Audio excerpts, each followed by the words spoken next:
Taskara is the name of the character.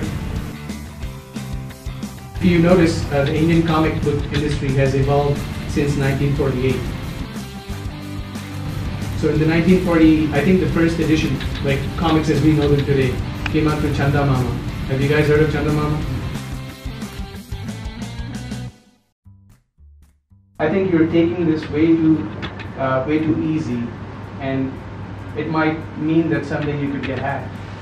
So then there's something called the Central Cyber Control Room, and then they start getting messages from the process, and that's when eventually they find out that the hack has happened.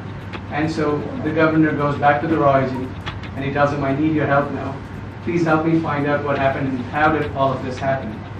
So, and so they go to the location where he was working to cover his identity. So he starts working at a very small firm, a software firm in India, to hide his identity. And a lot of people think that he's an idiot, and then he tries to portray this image that he's a dumb man and he doesn't know much about technology. But in the office, when everybody leaves, he's carefully working on his systems, and he's trying to create this platform for him to hack into systems. So the raw investigation agencies go to that company where this guy is working, and they try to get hold of one of Arjun Kumar's colleagues, and they find out, tell me how this guy is. And the guy tells him he was always this oddball, he would never gel in with us, and we never knew much about him, and his desk is full of magazines and gadgets, and he always worked on these weird things. He'd walk at night on the streets doing weird things with computers and gadgets, so nobody really knew who he was. So this colleague of Arjun named Arun tries to chase him down the alley one day and see what happened, and he chases him right into the streets to see what was going on, and that's when he gets warned by Arjun not to get into all of this. So that's how the story moves into different folds, and eventually what happens is the raw agent traces a lead to this company where Arjun is working. So Arjun leaves a lead for him. So he says, you could come to this company and find out more about him. And by that time, Arjun is already making plans to leave the country and go somewhere. So the raw agents reach his location. It's a small den. And then they try to go around looking for what could have possibly happened and who this guy is. The hacker uses a small setup of his. He's set up a bunch of panels, and he's trying to hack it from there. So the raw agents get into that, and they find out that this hacker is none other than Arjun Kumar. There are traces of this guy from IMF, and this is Arjun Kumar, the ex-IMF economist. The raw agent is actually telling guys, I know this guy. He was pretty popular back in the day. He holds an engineering degree from MIT, and he holds a PhD from Harvard, and he was trying to do something for the world. But what I don't understand is what is he doing in India, and why did he become a hacker? So you'd have to wait for the book 2's reading session to understand what exactly happened and what led to the changes, though I gave you the entire scope of it. So only Arjun Kumar can answer the questions as to why he hacked and what he did with that money. So I'll give you a bit more of an insight into what happens in book 2 and book 3. Basically, that's book 2's cover. It has been designed by someone who's also designing for Iron Man and Transformers in Marvel and DC. He works out of Delhi. So we're really working on the artwork so we could also make content from this in the future that will go out into movies, web series in Netflix, merchandising, video games. So some of you guys on Monday will be designing more characters, more features for this character. Make him more of, because what happens in the story, he goes to KGB, he tries to fight them in Russia, and he realizes that he doesn't have the physical power of the gadgets to help him fight some of the guys there. So in the process, he starts working on his gadgets, and he tries to become more of a superhuman, so he can start doing things that normal people can't. So what happens in second part of the story is you find out how he stole that money and what he did with that money. So there's a movie that's come out based on this story. So we've shown that he takes 10 lakh crores of rupees from the Reserve Bank of India. He gets onto something called the RTGS platform. Through that, he reaches out to demat accounts. These accounts are used to trade. People trade on these accounts. So forex markets. So he stores 10 rupees, 100 rupees into millions of accounts. So nobody notices it, and even his colleague Arun realizes that there's 100 rupees that's coming into his account every month.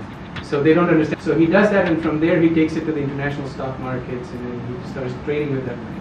And it's called salami slicing. He comes to the money, and that's how he takes it out. And then eventually he goes and he meets his boss from the IMF, who helps him out of this whole process. And from there she tells him she's trying to train him to become someone that who start something called the counter-economic hitman. So the economic hitmen and the banks are helping the poor countries with bad loans.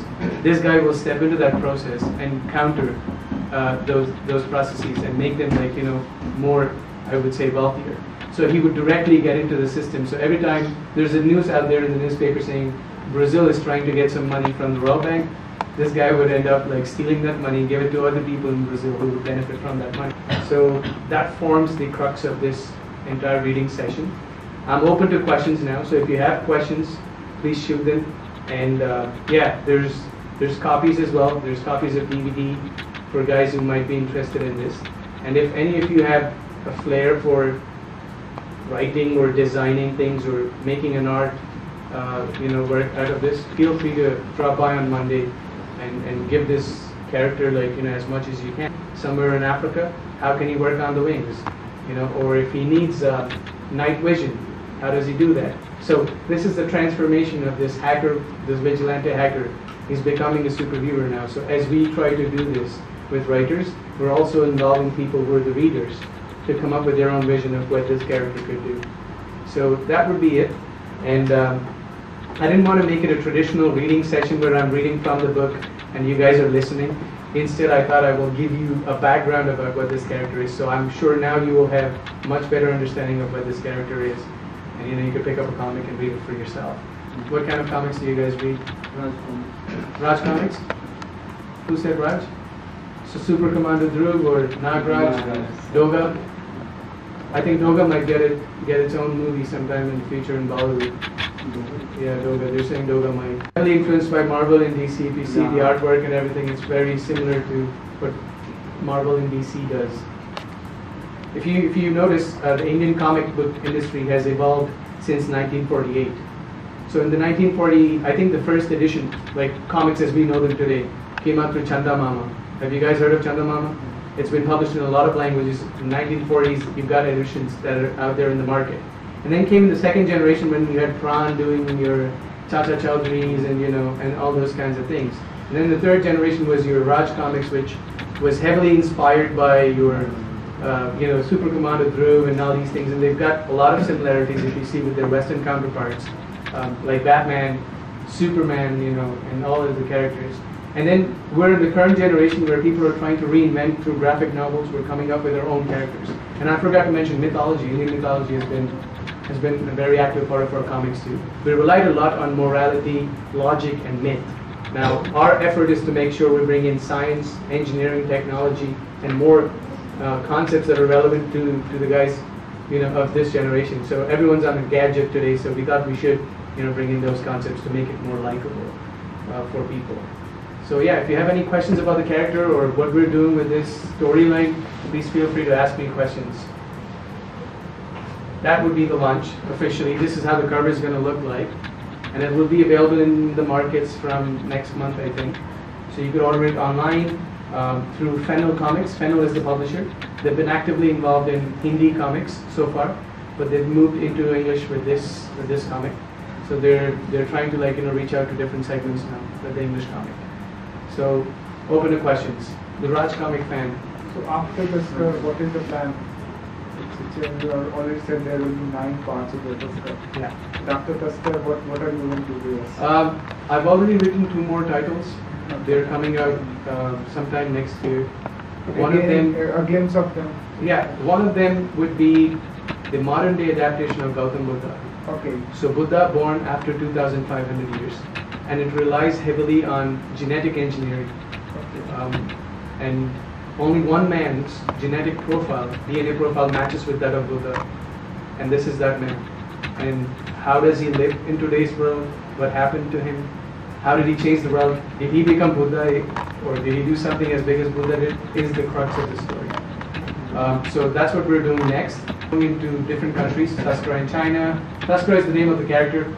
I think I forgot to tell you guys that. So the name of the character is Taskara. Taskara in Sanskrit, I think, means thief or robber, and it was a unique name. Nobody had it, so we thought we'll use it. And in the movie, if you see, that's the name of the operation that the raw agent gives. Raw agent Firoz is the guy who's researching on this hacker, and he names that operation Taskara. And the hacker finds that out, and he makes it his name. He makes it his alias. So it's a cat and mouse game in the movie. The raw agent is smarter than this guy. He reaches, he's leaving a clue for this guy. He goes, and eventually the raw agent tells him, I think you're a qualified man. You could help this country, do something which is useful for this country.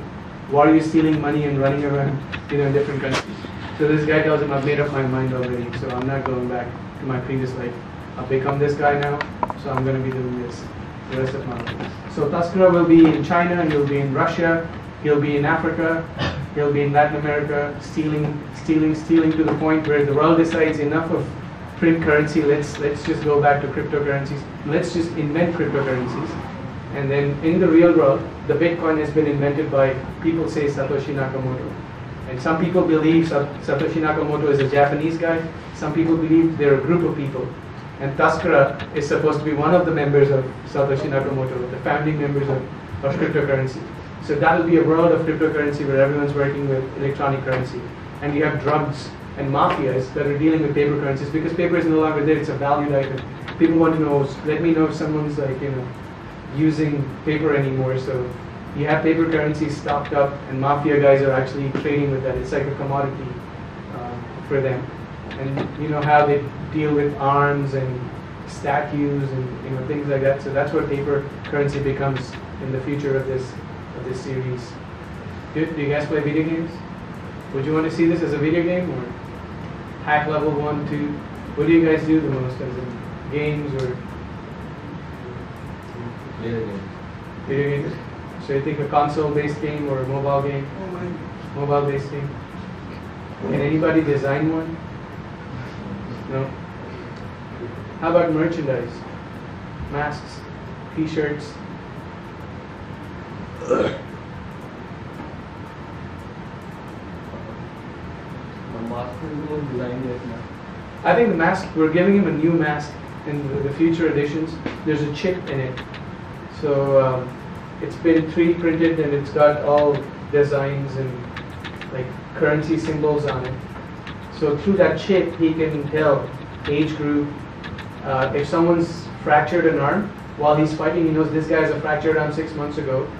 So he'll hit him on that. So he becomes more intelligent with the mask. So he's got a magnetic reception, so he puts on a little band and he can attract his mask, like Thor attracts his little hammer.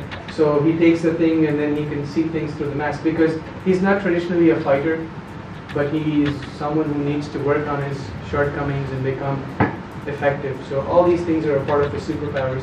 Have you decided the end or something like that? That's a good question. In fact, the end of the movie or the story has been discussed already. He becomes a professor after doing this for 30, 40 years, right? That movie.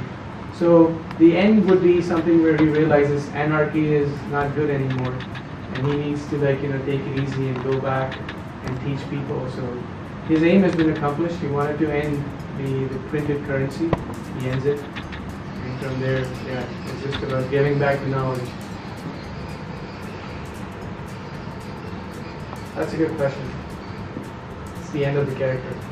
But before that, he does a lot of things. So we're going to be coming out of titles like adventures. Yeah, adventures, and there's a bad guy. And there's no traditional bad guy in this story. Like, in comics, Batman has a Joker, Superman has Lex Luthor, all these kinds of characters. For him, the system is the biggest issue, and he's trying to battle the system and kind of hard. So I think his nemesis would be the computers. He's always fighting against them. A superior computer comes in and then he tries to break it. And that's what his